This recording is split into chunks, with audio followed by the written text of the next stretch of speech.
So we're kicking off a new series this morning called Limited Edition. How many of you guys have ever had something that was limited edition? Right? It's pretty cool, right? Because it's unique, it's different. It's something limited only to that edition. So if you have it, they're usually collector's items or do what? In Fall Guys? Okay. Is that a game? I never played it. Okay. You want to get their shoes? All right, let's do a little activity, okay? I'm going to give you some original classics put up against like some limited editions. And I want to see what your opinions are if you'd rather go with the classic or the limited edition. Sound good? All right. So everybody stand up, and you're going to go to the side of the room that you agree with, okay? So here we got just classic Oreos or the S'mores Oreos, limited edition. So you got classic over here or the limited edition S'mores. All right. Only 4 of you say the S'moreos, and all of you, the rest of you, say the classic. Okay. Do you have to dunk it in milk for it to be an Oreo? Mixed feelings. Okay. All right. Everybody come back together. How about this one? You got classic chocolate shake from Mickey D's or the Shamrock shake? You got Shamrock over here, chocolate over here.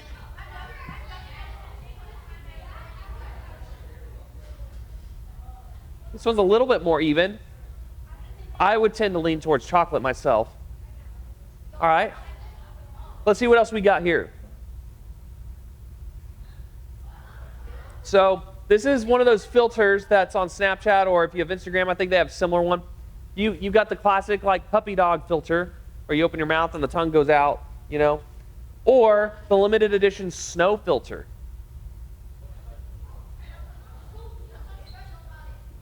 I don't know. It was limited edition. I don't know what's special about it. I didn't create it. All right, we got 2 people saying snow. I would be over there just because I'm annoyed with all the puppy dog thing. Like, it's annoying when people try to talk in a video and they're using a filter that like does stupid things every time they talk. Anyway, that's just me. All right, I didn't know if that one would hit as much. We got Crocs here. We got just your classic. Some of you are like, none. Ugh. Some of you, okay, you got classic green, or you got cereal Crocs. Like, I put Cinnamon Toast Crunch, but they had other flavors of cereal Crocs as well. Wow, you're the only one that's sticking OG. Okay. 2, we got 2 that's going classic. All right, the rest of you like the cereal Crocs. That's pretty epic. Okay. Dang. All right. This is the last one. We got Goldfish, okay? You got the classic over there, or you got the Dunkin' Pumpkin Spice Grahams Goldfish. Whoa. Have you guys even tried the Dunkin' Pumpkin Spice Grahams Goldfish? No, but I hate the original ones. Some of you are like, no, and I don't need to. Okay, fair enough. All right, that was a little more polarizing than I thought it'd be. Okay, you guys can come together. I think that was the last one, right? Was that the last one? Okay. So, you guys can have a seat.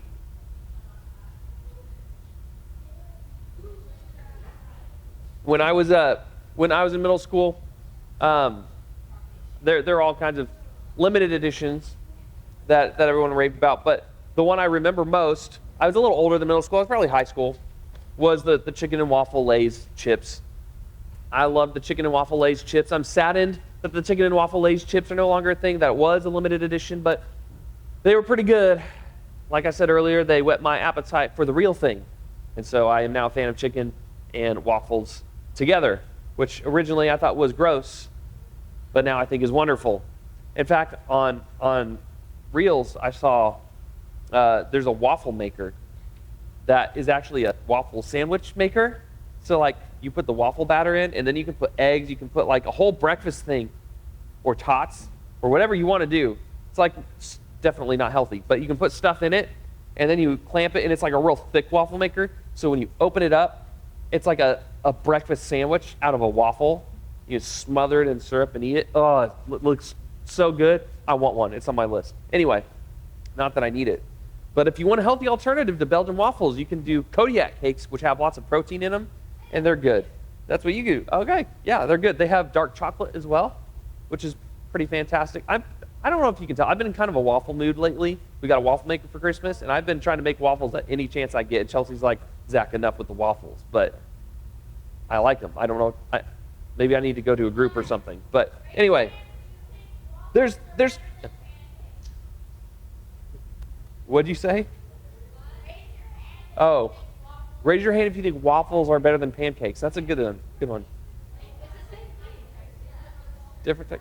You're saying it depends on what? Oh, if you want it or not. It depends on your mood, is what you're saying. Yeah. Okay. I like waffles myself, but that's okay. You can be wrong. I like. I'm just kidding. I like the not the s'mores Oreos, but the limited edition s'mores Blizzard from DQ, which they don't have anymore, which is terrible. And last time they brought it back, it was not the same. So, not that I'm bitter.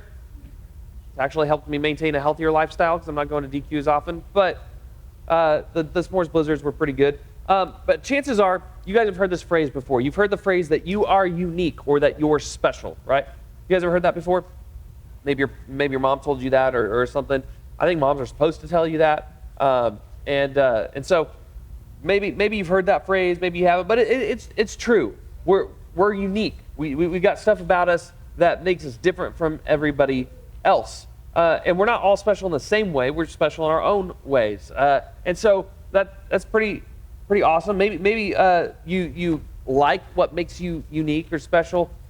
Maybe you don't. Maybe there's that thing that's unique or special about you that you wish wasn't unique or special about you because you're kind of embarrassed about it, or maybe it makes you stand out in a way that you don't want to stand out. So maybe you're at the age, guys, where your voice is changing, maybe it's dropping, and so everybody's going, whoa, look at your low voice. I remember doing roll call when I was in school, in middle school.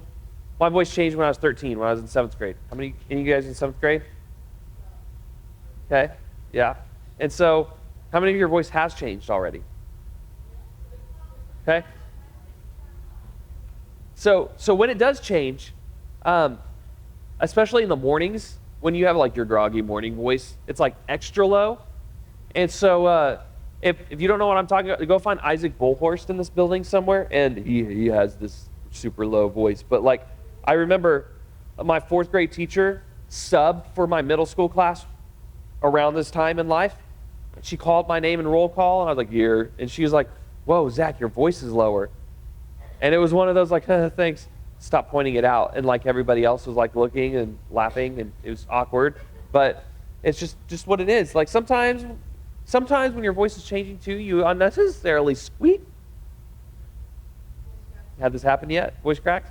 And sometimes when you're helping to lead worship for your praise band, your voice does it as well, because it's changing and it's adjusting. And not that it's happened from personal experience before, but sometimes this can happen when you're leading in front of the entire body of students and your voice cracks in the middle of a song and you're right on the microphone so everybody hears it. It's really embarrassing. I should go move on before maybe this isn't a discussion for you. Maybe this is my personal stuff I have to work through. But you get what I'm saying, right? Sometimes there's stuff that happens or that's unique about you. Maybe it's not that. Maybe you don't have a phone yet, so you feel like you miss out on all the jokes and references of your friend group because you're not in on it, and sometimes that makes you feel on the outs. Maybe you're just taller than everybody else, and so you literally stand out above everybody else, or maybe you're not. Or maybe you're just trying to figure out who you are while everybody else seems to know who they are. Whatever it is, there's things about ourselves that we want to stand out and things about ourselves that we don't want to stand out. And what's true about life, and especially true at your guys' age, is that we all want to fit in. We either fit in or we don't. You guys ever feel that tension? Either at school or with your classmates or on your team or in your small group. You either fit in or you don't, at least how you feel. And so maybe our perception's wrong. Maybe we fit in fine, but we feel like we don't. Maybe we really don't, but you do. Maybe it's one way or the other. But our feelings often leave us wondering, are we in or are we out? Do we fit in or don't we? And that's especially true for your age. Most of you would love to fit in. Maybe you would give anything just to fit in. Others of you, maybe you don't want that. You don't want to fit in. You want to go against the crowd. You want to stand out. You want to be better. You want to be opposite. You want to be different. Unique is like something to be worn proudly. And so everybody it's kind of dependent on your personality and what you're going through in life. Sometimes we want that uniqueness, and sometimes we don't. Sometimes it just depends on where you're at. Sometimes when you're with your family, you just kind of want to blend in and like nobody pay attention to you. Sometimes when you're out, you want everybody to look at you and pay attention to you and be like, if you were me, or if I were you, I'd want to be me too. Is that the song? That's the lyrics? Is that Taylor Swift? Yeah. Meghan Trainor, thank you. If I were you, I'd want to be me too. Some of you, that's the theme song you play in your head, and you need to stop it. But you need to say no. Your name is no. Time is no. Sorry, it's another Meghan Trainor song. All right. Not that I'm a fan or anything, but sometimes I speak in YouTube videos, or you've been in my small group before, so you know. I speak in YouTube videos or music. Everything has a song or YouTube video that could go with it. And sometimes that's really bad because it's really distracting, like right now. But I'm going to finish what I'm saying. Anyway, sometimes when my boys are whining at me and I've said no repeatedly, I just throw on that song, that Meghan Trainor song. And now it's a theme song with my boys. So they'll say something and ask, and I'll repeatedly give them their answer, and they'll go, but Dad, and I'll go, my name is no. You need to let it go. And then they're like, and then they start dancing. They're like, play the song, Dad. And then they've forgotten all about what they wanted, which is great. Okay. But anyway, sometimes you want that, sometimes you don't. So where does that leave us? How do you figure out who you are? How do you feel secure in your identity? That's kind of what this whole series is going to be about, that you yourself are a limited edition. You are unique. You are special, and God has a unique purpose for your life. There's parts of our identity that is unique and special. There's parts of our identity that's not meant to be unique or special, that we're meant to be, as a group, the collective body of Christ. And in that way, we don't want to be unique or special. But in other ways, we want to use our unique and special gifts that God's given us, our experiences, our opportunities, and use them to be good stewards of what God has given us. So where do we find that balance? How do we fit in? That's kind of honestly where we're going to be talking in this series for the next couple of weeks. Let's in order to get into the meat of this, let's move on to the first two humans to walk the earth. And you know their names? Say it louder. Adam and Eve. All right. So first two people to walk the earth, and this is in the book of Genesis.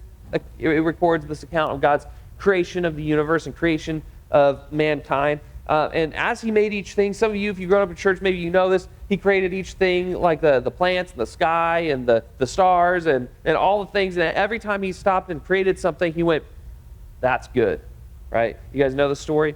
That's good. At the end of the second day, God looked at all he had done and he said, it is good, right? But then he moves on and he gets to the real idea of what he had behind all his creation. And he says, then God said, let us make humanity in our image to resemble us, so that they may take charge of the fish of the sea, the birds in the sky, the livestock, all the earth, and all the crawling things on the earth. And now, I want you to think about like the most beautiful thing that you've seen in all of nature. Maybe it's a meteor shower. Anybody ever gotten up when you know a meteor shower is going to pass through and you watched it at night? If you haven't, I encourage you to. Do you guys remember the solar eclipse that happened a few years ago? Any of you watched that? I was going back through some of my memories recently and saw a picture of us as a staff. We went out there on the fields out here and looked up at it when it happened, and we had these special glasses and we looked really nerdy, but it was cool. You got one? The lunar eclipse. Anybody seen a lunar eclipse? I haven't seen a lunar eclipse. It's where isn't it where the sun and the moon align, but it's at night? So, and a solar eclipse would be the same thing except during the day, I think.